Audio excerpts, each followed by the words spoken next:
Hi guys, and welcome back to another lyrical breakdown featuring me, your lady friend Bonnie. I'm pretty happy to be here as usual. I hope you guys are happy to be here as well. You've clicked on the video. I feel like you're probably not crying through tears when you're clicking. So yeah, thanks for joining me. You can follow me on Twitter if you so choose to. But yeah, I just wanted to say hey and welcome back. And this week I'm doing a requested lyrical breakdown for you guys, and this comes from Baby Fart McGee. So thank you very much for your request and for your amazing name. I realized I hadn't been mentioning who like the suggested. So yeah, I realized I hadn't been letting you guys know who was suggesting it, and I figured that I ought to because I appreciate you guys, and without your suggestions, I wouldn't be making these videos. So thank you guys for doing that. I appreciate you. And yeah, I should definitely like publicize your name and like get to know you. And yeah, you guys can join in with that, and it makes you feel special because you are special. So yes, thank you, Baby Fart McGee, for this week's suggestion of Fat Joe featuring the Terror Squad, the Hidden Hand. So that's why there was that hand over my face in the thumbnail. So that's what we did. So yeah, this came off of his album Don Cartagena, September 1st. Ooh, I'm like stumbling with my words today. Let's just imagine how the rap actually goes. September 1st, 1998. So, you know, it's a 20-year-old song. Yeah, so it's interesting, and I think it has still like a lot of like the same like sort of topics that we've spoken about before. But like, you know, obviously a different perspective. And Fat Joe is pretty interesting. He works with he has worked with like several people that we've covered on here, including Remy Ma and Big Pun.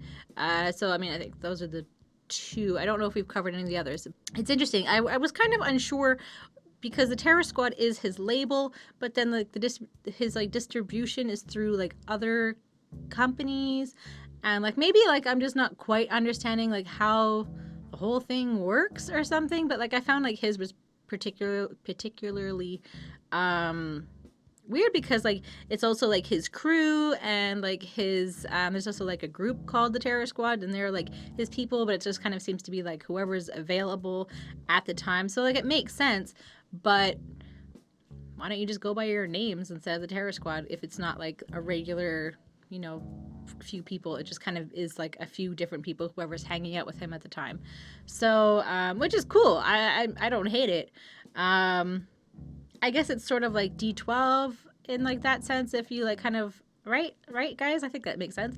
Like I'm just trying to like think of a comparison. Like I imagine it's D12 and there's not always the same D12 members performing in every song? Question mark. I'm not 100% sure about that, but I think that that's like a comparable comparison. Anyways, let's let's not listen to me like babble on about my like inner thoughts. But let's get into the song itself, actually. So yeah, let's have a little listen to it right now. Crying about the struggle, I teach you how to get rich. Shit is a hassle in this rotten apple kids. So guys, just to remind you again, not playing the whole song, so you're only going to hear that. If you do want to listen to like the whole song, you can definitely go check that out. So yeah, let's get into that little clip, or into the song. So we have the intro. Yeah, time to educate the youth. Speak on it, God. 'Cause if we won't, then who will? True. Terror Squad style, yo. Speak on it, God. So that's pretty much kind of the intro. That's where we have Fat Joe, and he's going to teach the youth about something, as well as the listeners, anybody who's listening, that maybe other people wouldn't normally speak about or educate young ones on, and they do it their way, you know, and like they're clearly like from the intro, they obviously are religious, they believe in God. So I think that's also kind of something to take into consideration. Also, Fat Joe is from the Bronx, in New York, but he is Cuban and Puerto Rican mix, I believe. So that's also something else that probably plays on his individuality, his identity. So yeah, that's just a little fact for you guys as well. So let's just get into verse 1. Yo, I was a wild adolescent, blessed with the foul essence, messing around with the wrong crowd. I learned my lesson, stressing all the things that I have not. I pray to God, I get my uncle out of the crack spot. Homicide come and play Matlock, but never crack the case, 'cause the defendant's a bad cop. You feel me, fam? The devil's got a plan. So he's basically saying that he was a wild teenager, but who wasn't, right? If you were a wonderful child and your parents never yelled at you and you were just like a great teenager forever and ever, good for you. But I was not, and probably most people aren't. But anyways, so he was like hanging out with like bad kids, and I think he learned better. Like in the end, like he realized, okay, like maybe hanging out with bad kids isn't a good idea. So I think that he kind of smartened up. And there was a lot in his life that he did not have. It's kind of what he's saying. So he wasn't one of the people who have. He was one of the have-nots, unfortunately. And he prays that his uncle stopped smoking crack, basically. And like I said, he's from the Bronx, from Latino environment, kind of. So like they're often quite heavily influenced by Catholicism. So that's probably why there's a lot of like praying and God and stuff like that. And I think that that's kind of like interesting. I think I always appreciate when people like hold on to like something that's a part of them and then use that in their art. I always think that's pretty cool. Whether or not you agree with like religion being thrown into everywhere, it's part of a lot of people and it should be shared. So why not? So obviously, like I said, so crack was heavy in his and like other nearby neighborhoods, especially, yeah.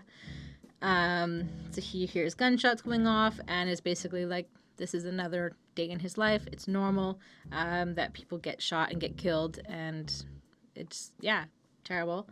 And often these kinds of cases never get solved or never get looked into, really, because nobody really cares, and like everybody's corrupt and the police aren't really there for you if you're in like the hood or whatever.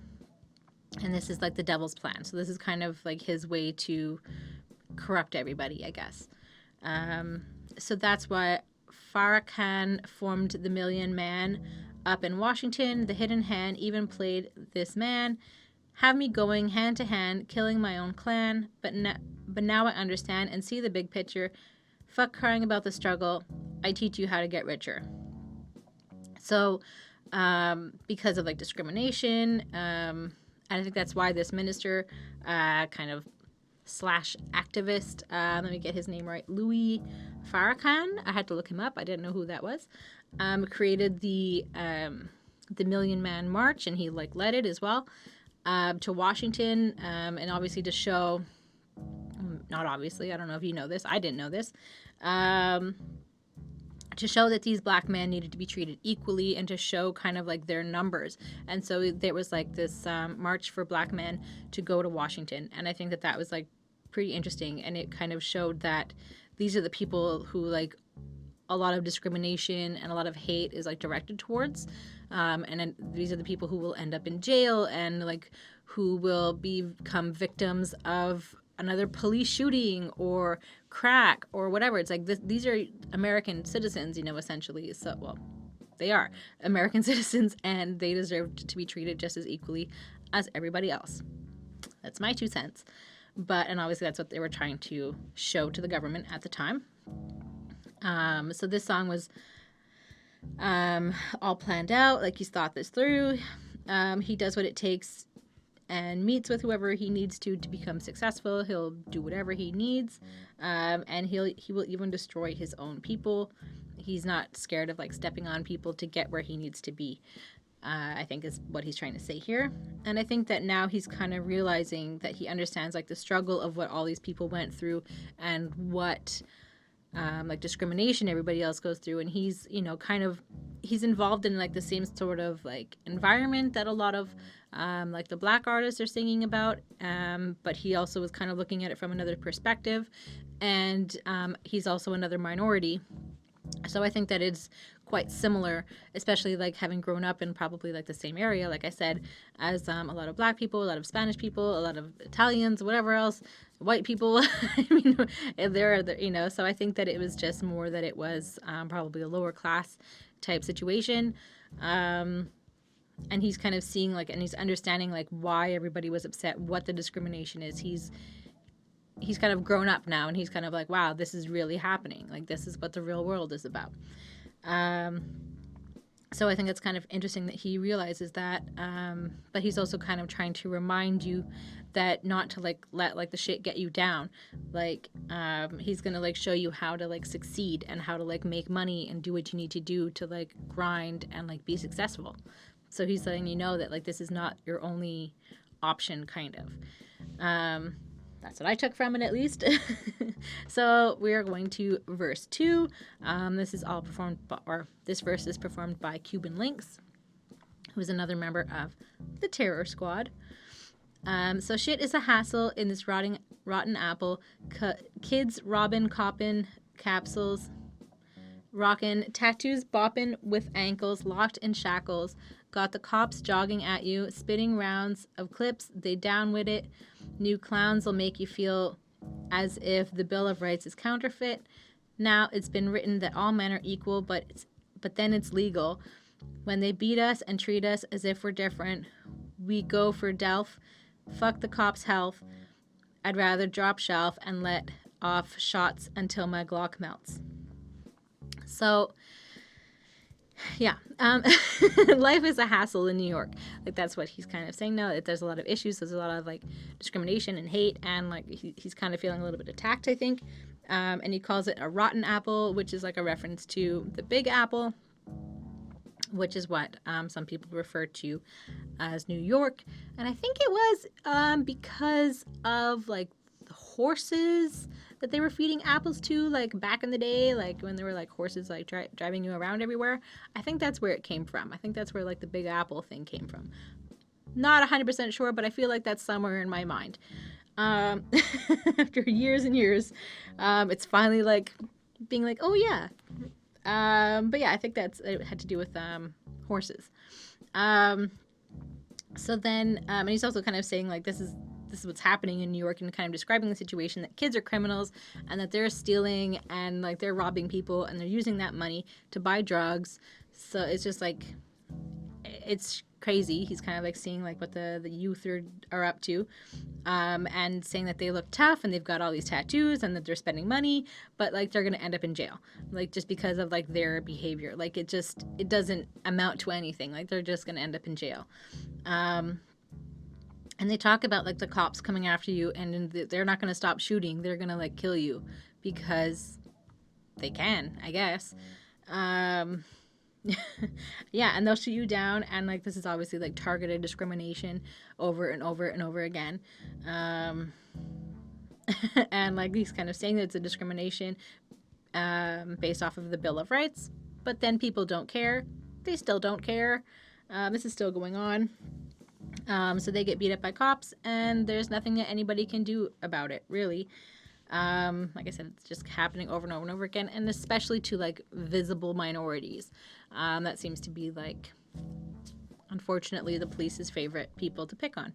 And then he's like, I'm not going down like that. Like, I will shoot back, like, no matter what, like, until he says, until his Glock melts. So until his gun is so hot that it's melting. So he's just going to shoot off, bullets.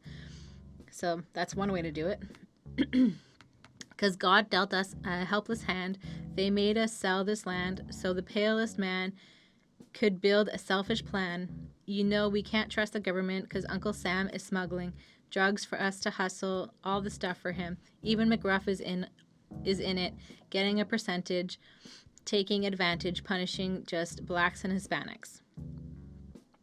So I think that this is like an interesting view, because a lot of the time, like, we are hearing that it is like, oh, like, you're picking on black people, but he's also saying like, listen, like it's not just you guys, like it's also us. And I think that that's something that a lot of groups and minorities and stuff like that, like I think that they tend to forget that like a lot of other people are also kind of dealing with similar issues, not exactly the same, but like often quite similar. Yeah, and I think that there's like discrimination against Jewish people, against natives, against black people, against Spanish people, against, Asians, against this and that. Like there's always, as long as you're not a white person, then they will discriminate against you, unfortunately.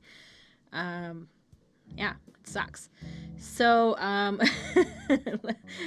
giving a lot of my opinions here, but God didn't do much basically to like give a head start to like the Latinos is kind of what he's saying here. And American history tells that the Mexicans and the Latinos, I'm pretty sure it's the Mexicans because there's New Mexico. Like I really don't know American history all that much, which is why I would just be terrible at Jeopardy because I feel like that would just happen. All the other categories I would be okay at, but yeah, American history I'm not 100%, but I'm pretty sure they were forced to give up their land. I think that's where New Mexico came from. I think. Correct me if I'm wrong. And definitely Texas. Texas was definitely involved in something. And that's why you should never trust like the white man and the government because they'll just take stuff from you basically. He criticizes Uncle Sam for taking drugs from like Central America and selling it into the States. And who does that? He's kind of saying like, well, they're just taking advantage of the Latinos for doing this kind of stuff, and they're not giving like their fair payment to them, like to the people in like these countries where they're taking the money and the drugs from. I guess not really the money. I guess maybe the money, but taking like the drugs from, and like and they're still doing like this illegal distribution of drugs. So it's all corrupt, really. And then like they're putting the black people and the Hispanic people in jail for like the crimes that like white people kind of caused. It's just crazy. Like they just cause like this like chaos and then just like let all these like peons or something like that like go to jail and suffer for like them, which sucks. It's not fun for anybody. And I think that's what he's saying. And yeah, he does, and he's kind of like criticizing those that like create and enforce the laws that just continue to like discriminate against us. And I think when he says like even McGruff, I thought that was kind of funny because it's like that drug cartoon dog, basically saying like, just say no to drugs. So I thought that was kind of interesting that they kind of threw that in. So now we have verse 3, and this one is all performed by Big Pun or Big Punisher. Rest in peace. My heart is cold as ice, so I know I'm she-iced. Hope I'm saying that right. Big Pun was the kid that no one liked. My whole life is one big roll of the dice, paying a price twice as expensive as white kids, destined for Rikers, not knowing my existence was priceless. It's like this. My soul was lifeless. I earned stripes, fighting the nicest in the crisis. I slice them in half and make them dash like hyphens, inviting any rappers to clash with the Titan. So he feels heartless. He feels kind of like cold and alone or whatever. Nobody liked him growing up. Maybe he was teased. I did read something. Oh no, it was Fat Joe. Wasn't Big Pun. Never mind. So I guess he was teased. And he's having to pay for a lot more in life in terms of what he's having to go through, not like having to like actually like physically have to pay for more, just because he doesn't get any like support from like his family and everything else, where like like traditionally white people have like this happy home where there's a mom and a dad and like everybody's out mowing the yard and like doing whatever and like kids in karate or whatever. And a lot of families don't have that privilege. A lot of them don't have a yard. A lot of them don't have money to like spend on kids doing karate or things like that. They just don't have that. It's just not in their budget. So I think that he's kind of saying like you get advantages like the second you're born, kind of, and it's very true. As a white person, I can definitely say, yeah, it seems like that. The more I learn about life, Yeah. So he's destined to end up in jail is pretty much what he sees. He sees it worthless to try and fight back because he's not seen worth as much as white people. He's just not feeling it. And he likes to make him dash like, oh, I like the dash and the hyphen line. When he says, what is it? I slice him in half and make him dash like hyphens. I thought that was cute. I like it when there's wordplay. And Clash of the Titans, I feel like there was a movie that came out called this and I just never paid any attention to it. But I believe it's a story between Greek gods, I'm pretty sure. So obviously like there's like a big triumphant battle. I don't know. I'm just guessing at this point. So the writing's like fighting because rappers be biting like Tyson. I'm hyping the crowd, keeping loud like my label. I'm proud I'm able to lift from the bowels of the ghetto. I found me a little sanity inside a career and a family. No more wars and rendering tears to insanity. To keep the salary and tear the mic because I love it. That's my life. You judge it. Fuck it. Size? I don't want it. So his pen is basically his weapon. And he picks his words wisely and like they're thought out and like I think that he probably wrote like his own verse because I do feel it is definitely him in this verse, so it makes sense. And like it is, he does have good rhyme play. Like I really enjoy like big puns like rhymes. It's really good. So anyways, so he talks about biting like Tyson.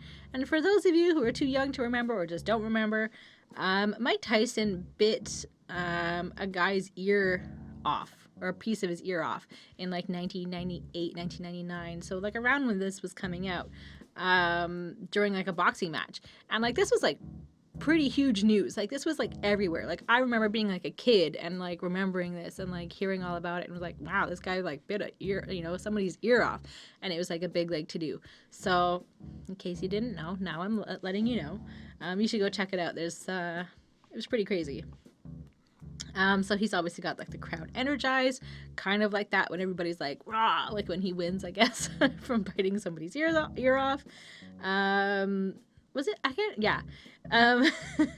So the people on his label are loud and he's proud of them, just like he's proud of himself for like kind of having built up this label and up himself from nothing, like from like the ghetto.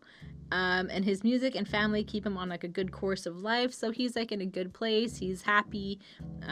He reminds himself to kind of stay the course and do the right thing, and I think that that's kind of important. And it's kind of nice to hear that message, that he's gonna be like, no, I'm not gonna like make these wrong choices. I'm gonna like do the right thing. I'm gonna do what makes me happy and like makes me successful without having to get involved with like guns and violence and whatever else. And he's basically saying, like, judge him for however you like, because he's not making excuses. He's not apologizing. He's just saying, like, this is who I am. I've done some shit in the past, and this is where I'm at now. So, love it or leave it. So, triple seis? My Spanish, no, not good. So I'm in, so let's start that over. I'm a Dominican stranded in New York like Gilligan. Don't want to get locked up in the pen again. But here they come, I'm not going to say this word. The blank and cuffs, searching for guns, turning they ride on the side of the curb to see who runs. They authorize the beast to walk the streets holding heat, 4 deep. We puff production, my cheek, you know my steez. Fuck the police using probable cause to break laws. Behind the badge, you try to cover up your racial war. So there's a lot going on here right away. So he's Dominican Republic, and he feels kind of like alone in New York, a little bit stranded, and he compares himself to Gilligan's Island. They were stranded on an island. So it sounds like he's already been to jail and doesn't want to go back. So he's kind of like made that decision. He's done the crime and he's paid the time, and now he's like, I don't want that again. the cops are out here and they'll frisk you, making you feel violated, which is something that I think people don't really talk about. Like, as much as it's like a quick little thing, I think it is quite violating when the police pat you down and cavity inspection and everything else, right? Like, it's not fun, I can imagine. The cops will show up where there are like a few people hanging out, or like minorities or whatever. They're hanging out together, and or go to like poorer neighborhoods where what is the most crime happening and stuff like that, and they'll just pull up and see who runs away, who like quickly disperses from the cops, and they're going to chase after them. So it's a pretty sick game that the cops play, because like without knowing what the person is running for or from, well, I think they know what they're running from. They're running from the cops. But like that person could just be completely innocent and never did anything bad, and is running away from the cops because the cops will shoot them. Or they're scary, or they're just looking to cause, cops are just kind of, sometimes they're bullies, sometimes they're great, sometimes they really, really are great. And we can't forget about like the majority of them that are good people.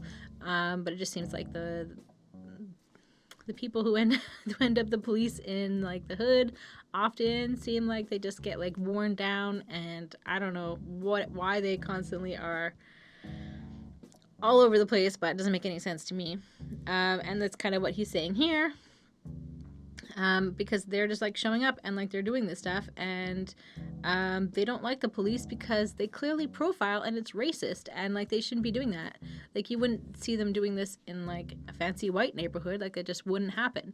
So like why would it happen here? Like it just seems weird. Yeah, and they smoke weed. That's it. So I think that's like, if that's like their biggest crime, that's the worst thing that you have to worry about. I don't really think it's a big deal. But hey, that's just my opinion. I got something for you boys in blue. The system poisoned you, blew your cover. Now what you supposed to do? I never let the blank pull the trig first. It won't be no American flag over my hearse. What's worse, they disperse for bucks. So take caution in the streets, because our protection sucks. True. So he's got a message for the cops. He knows what's going on. He knows how they operate, and how the system is rigged for them and rigged against them, like against like the people who are the criminals or like regular citizens or whatever. Their odds are just stacked against them, is basically kind of what he's saying. And he'll never let them pull a gun on him, because he'll shoot them first. And he's like, well, if they're going to kill me, I'm going to kill them first. And I think that's a rational thought at the time, and still at this time, unfortunately, for a lot of people. So he's not dying for his country. Like he's not about that, because he doesn't really feel like, he's from the Dominican, right? So he doesn't really feel like this is his country. And he feels like even if he is a citizen here, he doesn't feel like he gets the respect from society, I guess, from like the people, the powers that be or whatever. Like there's obviously a lot of like hate and discrimination still going on. So he's warning people, don't trust the cops, because they're not going to be there for you when you need them. So, if you're in like the hood, and if you call 911 because, somebody's breaking in, or you're getting, hurt, or like something's happening around you, like probably they're not showing up anytime soon, if they show up at all. And I'm sure that that's pretty true in a lot of like violent neighborhoods, or where there's a lot more like crimes and like danger and stuff like that. That cops are just like, nah, I'm not going. Like they can't be bothered. It's like the last thing on their list. Like they'll take care of like the cat in the tree before they come like see what's going on with you. And yeah, let me know if you guys are still like, if you're watching from like like a crime riddled area, or like a poor neighborhood, and if you guys could let me know like what, like if it's still as bad as that, like if it's still like what I'm thinking in my mind based off of movies and TV shows and documentaries and like everything else, and books. But yeah, let me know if it's still like that, like today, like, or if things have gotten better, or if things have gotten worse. Like, let me know your opinions. It's a pretty hot topic, so go for it. So now we have verse 5, and this is featuring Armageddon. This dude, he had the darkest pads, who dressed up in the heart of brash, forever talking trash. He stacked blanks to almanac, gunshots to corner for police informants, stood like he modeled the latest fashion, sidewalk sideshow performance. He raised to pull a graceful razor, blew his face for his commissary, plus a pack of da-duns laced with toothpaste. Whew. I feel like I can't get through that last line. But anyways, so in this case, I wasn't sure what he was talking about when this dude, he had the darkest pads. Like, is that like your hands, or like what is that like I was just thinking of like the pads on like a cat. Like, I wasn't really sure what that was referring to. Maybe it's something totally gangster and I don't know about it. So if you know, let me know. Heart of Brash was something I had to look into too, and apparently it's something to do. It's like a reference to someone who is like mixed raced. I've never heard that before, so again, if you guys know where that's from or why Heart of Brash is like a mixed race thing, let me know. So I believe some guy is basically lying to him, and he's maybe like an undercover cop or something. And then he's like shooting up the cops on the corner. And this guy tried to shoot him, but he shot him first. Classic move. Doesn't want to leave with a bad taste in his mouth, maybe, which is why he was talking about like the toothpaste. I feel like I may be lost on his like verses, but so I'm doing the best that I can. But if you guys know any better, let me know. You'd be like, oh, you got it all wrong, Bonnie. So life ain't to be gambled, son. You could get trampled by people that act more like animals than mammals, high off enamel. That's what his papa said, who's locked for dropping Ahmed in the candy store, robbing, probably to get his veins fed. He ain't listen. He became a brain-dead cocaine head. Older Mexicans knew they killed him eating bacalados. But hey, little kids, don't follow these dopes. So basically, don't take life for granted, because you could get killed or trampled or whatever by like anybody, and he's kind of talking about drug addicts in this one, and he's kind of comparing, like kind of letting you know like kind of a little story here that's happening. And he's like saying like, oh, like poor Ahmed. So Ahmed is probably like the guy, like the dépanneur, the corner store. Yeah, I think it's only people in Quebec that say dépanneur. So I don't like, it's a corner store. I'm guessing he was, somebody was taking candy, and he got shot while robbing like this like corner store by, and the guy who was robbing it was an addict, just to like probably fill up his like veins with cocaine. And older Mexicans like apparently knew who this guy was, and so they like poisoned his food, if I'm not mistaken, in order to kill him off, because he'd killed somebody like in their community that they liked. And they kind of say like, like poor Ahmed. But yeah, and then kind of warns like kids or like young people, like, if anybody's like kind of following in this path and thinks it's a cool way to do things, no, it's not. Like, you're gonna get it one way or another. Like, it's all gonna come back to you. Like, all of like the shit that you do, like somebody like older guys are gonna like poison your food just to like screw you over and just like make this stop. So if you're a bad person, please stop. Let's see how well that worked. So now we have verse 6. We've got prospect. What? Yeah, I can dig that. They call me prospect. I just came back from New Paltz. I don't know if I'm saying that right. Had this track on pause. Now I'm back on course. It's lost on the Ave, trying to take my life from the past. Got this legal cash. Look what I done. Grabbed without dad. Kind of sad how he got dragged down to negativity. Only if he had one love, trust for liberty, this world would be a better place. Get what it takes.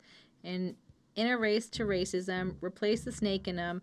Bad ones trying to spend lives and discriminate. I'm trying to keep this positive vibe. And from that, you'll see what he's talking about after. So his name is Prospect.